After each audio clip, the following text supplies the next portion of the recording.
আর পুরো জায়গাটা একটা ভয়ঙ্কর গর্ত হয়ে আছে। প্রত্যেকটা পেশেন্টের কাছে আমরা গিয়েছি, উপদেষ্টা মহোদয় ছিলেন, সাজিদ ভাই ছিলেন, আমরা অন্যরা ছিলাম।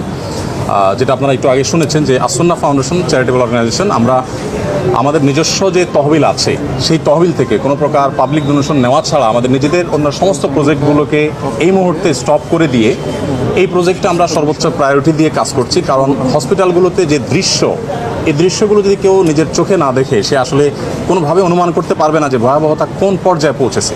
এই মাত্র আমরা বার্নিউটে একটা এসডিউতে একজন পেশেন্টকে দেখে আসলাম, তার মুখাবয়ব দেখার পর নিজেকে কন্ট্রোল করা খুবই কঠিন। তার চোখ ছাড়া এই পুরো জায়গাটা জাস্ট গর্ত হয়ে আছে, পুরো জায়গাটা গর্ত হয়ে আছে, মানে চোখ ছাড়া আর কিছু একটা চোখ তাও মনে হয় আছে, আর পুরো জায়গাটা জাস্ট একটা ভয়ঙ্কর গর্ত হয়ে আছে। তো আলহামদুলিল্লাহ আমরা এর আগে সাজিদ ভাই এসেছেন, এই পেশেন্টেরই আগের অবস্থার তুলনায় এখন অনেক ভালো।